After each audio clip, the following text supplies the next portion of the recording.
talk about ear training. Ear training is just one of those things I don't think us bass players really work on enough. Guitarists as well, maybe even piano players. It's something, if you play a violin, for example, or a trumpet or a trombone, you've got to think about your pitch, and you've got to work on your ears. And it's a really tricky thing, you know. As long as we press within this little sort of space here, we know our scales. We know we're gonna play the right notes, but that's not really what music's about. Music's about hearing something in your head and then playing it on your instrument, not the other way around. You know, playing something, you go, oh, that's good. What was that?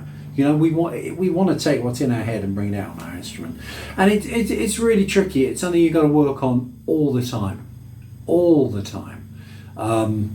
We're talking about relative pitch here. We're not talking about perfect pitch. I don't have perfect pitch. Sometimes I seem to recognise notes in relation to songs. I think this will go for most people. If you think of a song you really like, if you know what the first note is, you tend to find that you actually can find that note. You'll hear it in your head in the correct pitch. I don't think that's perfect pitch. I don't hear colours. I don't hear all this sort of weird stuff. But I have good relative pitch. So relative pitch is being able to hear the intervals between notes. So if you play, for example, a C, being able to hear a major third up, da, da, or a minor third up, da, da, or a fifth up, da, da.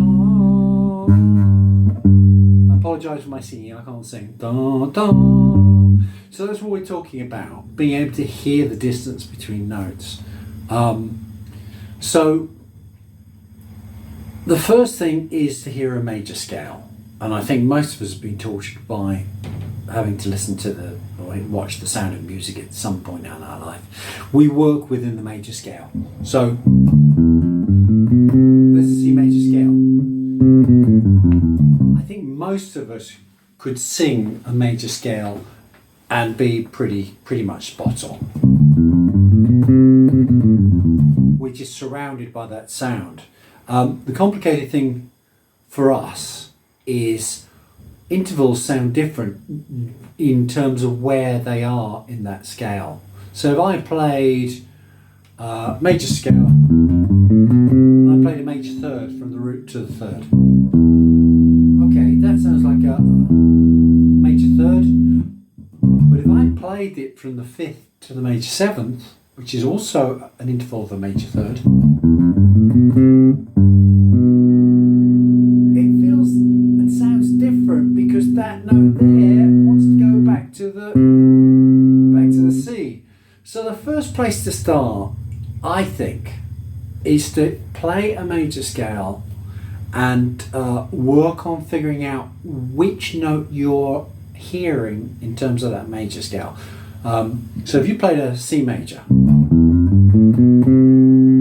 you heard the A, which is the sixth note, major sixth, is working on hearing what that note, where that note is and where it wants to go. All notes are either resting or active. They want to be somewhere or they're happy where they are. When I play that note, I can hear it's resting, but I can hear it's going da da da. In relation to the root, I can hear where it is. So that's what we want to start with. Play a C, play a major scale, play a C, see if you can sing the other notes in the major scale. Sing up and down the major scale. Doesn't matter if you can't sing. I can't sing to save my life. But if you're hearing it in your head, even if what's coming out of your mouth is not quite correct, it doesn't matter. Okay, this is all for our head. It's all for our brains. Okay, what's the second note? Da da da da da da da da. Once you get that down,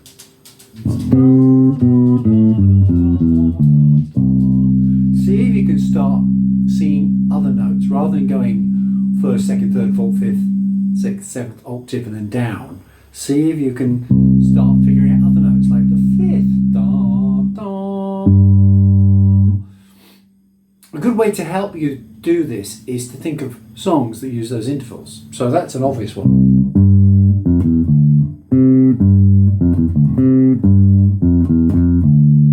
Star Wars. The first two notes are a perfect fifth, and then from the root to the fifth in the key. So that's a good one. So find songs that kind of use those intervals, or those notes from the root, and that's really a good place to start. You're training yourself to hear these intervals,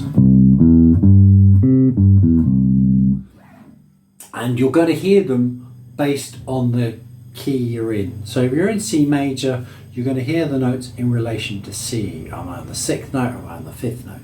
You're also going to hear the distance between the two notes. Yeah? So I would say start there, work on singing a major scale. We're singing it because we're trying to, what we're doing is we're hearing it in our head, but if we actually vocalize it, we're kind of affirming the fact that we are hearing it in our head. Okay, so this is the thing. Ear training is vital. If you really want to be creative in music, then you've got to be able to hear it.